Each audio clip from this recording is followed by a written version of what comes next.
बैठक हो रही है, अच्छी बात है, लेकिन सच्चाई जो होती है, सच्चाई छुप नहीं सकती बनावट के असूलों से, खुशबू आ नहीं सकती कागज के फूलों से। और जो चंपत राय जी है वो गंगा जी की तरह स्वच्छ है, निर्मल है। उन पे जो भी आरोप है हम बिल्कुल उनका खंडन करते हैं और हम चंपत राय जी को कल युग का हनुमान मानते हैं। ठीक है, उनके ड्राइवर ने चोरी की है, उनके पुजारी ने चोरी की है, उनका क्या दोष है?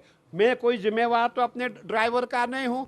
मेरी जिम्मेवारी तभी तक है जब तक कोई मेरी गाड़ी चला रहा है। मैं अपने पुजारी का जिम्मेवार नहीं हूँ, मेरा पुजारी क्या कर रहा है क्या नहीं कर रहा है। तो जो भी है उनको, उनके ऊपर जो है जो भी केस बनता है ये उनके ऊपर लागू होना चाहिए। लेकिन इस समय जो पूरा समाज है चंपत राय जी को बदनाम कर रहा है, जो उचित नहीं है। मैं चंपत राय जी का समर्थक हूँ, मैं उनको हनुमान जी का भगत मानता हूँ। हनुमान जी मतलब कलयुग के हनुमान मैं उनको मानता हूँ। इसीलिए मैं यही कहना चाहूँगा कि भगवान ऐसे जितने भी आलोचना करने वाले हैं उनको सद्बुद्धि दे। जो इस बैठक में उनके जो उन्होंने इस्तीफा दिया है चंपत राय या नीलू शराफ, इस पर भी चर्चा हो रही है। बिल्कुल, आपने देखा होगा जब आप किसी को बदनाम करेंगे तो अगला व्यक्ति क्या करेगा। जब हजारों लोग इकट्ठे हो जाते हैं और आजकल ट्रेंड चला है बड़े लोग को बदनाम कैसे किया जाए ताकि हमें शेयर लोग करेंगे, हमें लाइक्स मिलेंगे। आजकल ऐसा भी होता है। हमारे भी एक पोर्टल वाले ने झूठा समाचार छापा, बाद में मैंने पूछा भाई क्यों छापा? बोले गुरुजी मुझे लाइक्स मिले थे, 100 लाइक्स मिले थे मुझे गाली देने से। मैंने कहा अब क्या करूँ, आप क्या जवाब दो। बहुत बहुत आशीर्वाद, साधुवाद। आज आपने राम मंदिर की बात तो सुनी होगी। राम मंदिर में जो घटना घटी है उसी को देखते हुए कि आजकल बहुत सोशल मीडिया का युग है। कहीं भी कोई पुजारी जेब में 1 रुपया डालता है उसका वीडियो बन जाता है। वीडियो बनने के पश्चात पूरा जो है जितना भी वहाँ का स्टाफ होता है, जितने वहाँ का ट्रस्ट होता है, सबका जनाजा निकलना शुरू हो जाता है।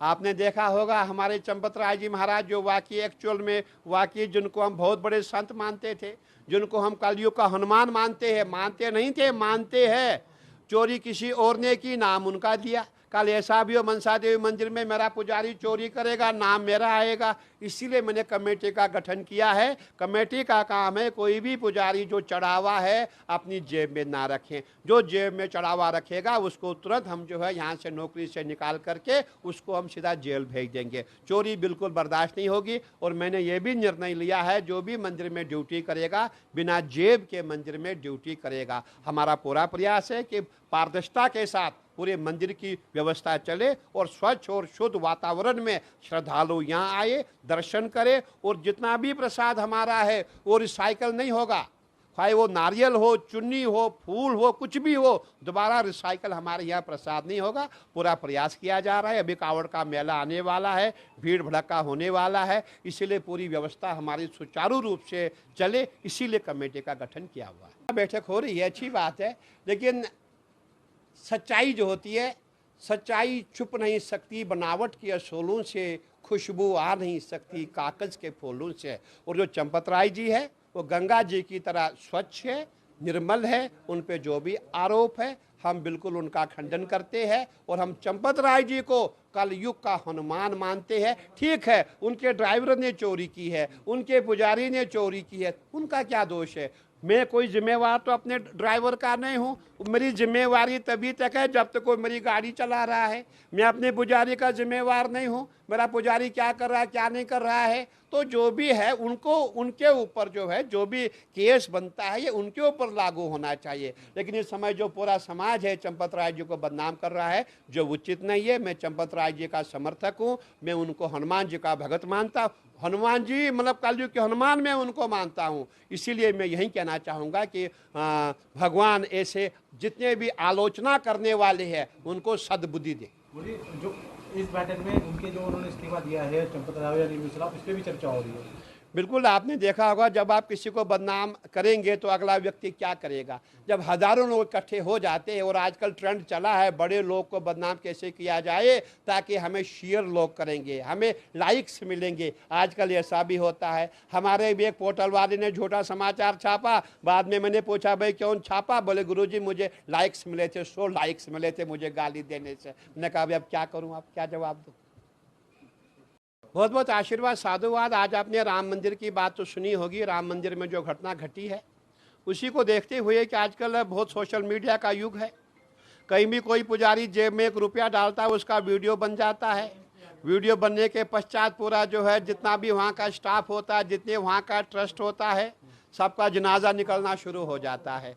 आपने देखा होगा हमारे चंपत राय जी महाराज जो वाकई एक्चुअल में वाकई जिनको हम बहुत बड़े संत मानते थे, जिनको हम कलयुग का हनुमान मानते हैं, मानते नहीं थे, मानते हैं, चोरी किसी और ने की, नाम उनका दिया। कल ऐसा भी हो मनसा देवी मंदिर में मेरा पुजारी चोरी करेगा, नाम मेरा आएगा। इसीलिए मैंने कमेटी का गठन किया है। कमेटी का काम है कोई भी पुजारी जो चढ़ावा है अपनी जेब में ना रखें। जो जेब में चढ़ावा रखेगा उसको तुरंत हम जो है यहाँ से नौकरी से निकाल करके उसको हम सीधा जेल भेज देंगे। चोरी बिल्कुल बर्दाश्त नहीं होगी। और मैंने ये भी निर्णय लिया है जो भी मंदिर में ड्यूटी करेगा बिना जेब के मंदिर में ड्यूटी करेगा। हमारा पूरा प्रयास है कि पारदर्शिता के साथ पूरे मंदिर की व्यवस्था चले और स्वच्छ और शुद्ध वातावरण में श्रद्धालु यहाँ आए, दर्शन करें। और जितना भी प्रसाद हमारा है वो रिसाइकल नहीं होगा, चाहे वो नारियल हो, चुन्नी हो, फूल हो, कुछ भी हो, दोबारा रिसाइकल हमारे यहाँ प्रसाद नहीं होगा। पूरा प्रयास किया जा रहा है। अभी कावड़ का मेला आने वाला है,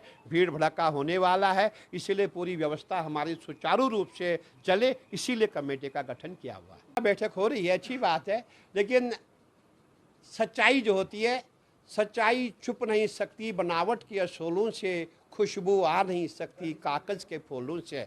और जो चंपत राय जी है वो गंगा जी की तरह स्वच्छ है, निर्मल है। उन पे जो भी आरोप है हम बिल्कुल उनका खंडन करते हैं। और हम चंपत राय जी को कलयुग का हनुमान मानते हैं। ठीक है, उनके ड्राइवर ने चोरी की है, उनके पुजारी ने चोरी की है, उनका क्या दोष है? मैं कोई जिम्मेवार तो अपने ड्राइवर का नहीं हूँ। मेरी जिम्मेवारी तभी तक है जब तक कोई मेरी गाड़ी चला रहा है। मैं अपने पुजारी का जिम्मेवार नहीं हूँ, मेरा पुजारी क्या कर रहा है क्या नहीं कर रहा है। तो जो भी है उनको, उनके ऊपर जो है जो भी केस बनता है ये उनके ऊपर लागू होना चाहिए। लेकिन इस समय जो पूरा समाज है चंपत राय जी को बदनाम कर रहा है, जो उचित नहीं है। मैं चंपत राय जी का समर्थक हूँ, मैं उनको हनुमान जी का भगत मानता हूँ। हनुमान जी मतलब कलयुग के हनुमान मैं उनको मानता हूँ। इसीलिए मैं यही कहना चाहूँगा कि भगवान ऐसे जितने भी आलोचना करने वाले हैं उनको सद्बुद्धि दे। बोलिए, जो इस बैठक में उनके जो उन्होंने इस्तीफा दिया है चंपत राय या निर्मला, इस पर भी चर्चा हो रही है। बिल्कुल, आपने देखा होगा जब आप किसी को बदनाम करेंगे तो अगला व्यक्ति क्या करेगा। जब हजारों लोग इकट्ठे हो जाते हैं और आजकल ट्रेंड चला है बड़े लोग को बदनाम कैसे किया जाए ताकि हमें शेयर लोग करेंगे, हमें लाइक्स मिलेंगे। आजकल ऐसा भी होता है। हमारे भी एक पोर्टल वाले ने झूठा समाचार छापा, बाद में मैंने पूछा भाई क्यों छापा? बोले गुरुजी मुझे लाइक्स मिले थे, 100 लाइक्स मिले थे मुझे गाली देने से। मैंने कहा भाई अब क्या करूँ, आप क्या जवाब दूँ? बहुत बहुत आशीर्वाद, साधुवाद। आज आपने राम मंदिर की बात तो सुनी होगी। राम मंदिर में जो घटना घटी है उसी को देखते हुए कि आजकल बहुत सोशल मीडिया का युग है। कहीं भी कोई पुजारी जेब में 1 रुपया डालता है उसका वीडियो बन जाता है। वीडियो बनने के पश्चात पूरा जो है जितना भी वहाँ का स्टाफ होता है, जितने वहाँ का ट्रस्ट होता है, सबका जनाजा निकलना शुरू हो जाता है। आपने देखा होगा हमारे चंपत राय जी महाराज जो वाकई एक्चुअल में वाकई जिनको हम बहुत बड़े संत मानते थे, जिनको हम कलयुग का हनुमान मानते हैं, मानते नहीं थे, मानते हैं, चोरी किसी और ने की, नाम उनका दिया। कल ऐसा भी हो मनसा देवी मंदिर में मेरा पुजारी चोरी करेगा, नाम मेरा आएगा। इसीलिए मैंने कमेटी का गठन किया है। कमेटी का काम है कोई भी पुजारी जो चढ़ावा है अपनी जेब में ना रखें। जो जेब में चढ़ावा रखेगा उसको तुरंत हम जो है यहाँ से नौकरी से निकाल करके उसको हम सीधा जेल भेज देंगे। चोरी बिल्कुल बर्दाश्त नहीं होगी। और मैंने ये भी निर्णय लिया है जो भी मंदिर में ड्यूटी करेगा बिना जेब के मंदिर में ड्यूटी करेगा। हमारा पूरा प्रयास है कि पारदर्शिता के साथ पूरे मंदिर की व्यवस्था चले और स्वच्छ और शुद्ध वातावरण में श्रद्धालु यहाँ आए, दर्शन करें। और जितना भी प्रसाद हमारा है वो रिसाइकल नहीं होगा, चाहे वो नारियल हो, चुन्नी हो, फूल हो, कुछ भी हो, दोबारा रिसाइकल हमारे यहाँ प्रसाद नहीं होगा। पूरा प्रयास किया जा रहा है। अभी कावड़ का मेला आने वाला है, भीड़ भड़का होने वाला है, इसीलिए पूरी व्यवस्था हमारी सुचारू रूप से चले, इसीलिए कमेटी का गठन किया हुआ है।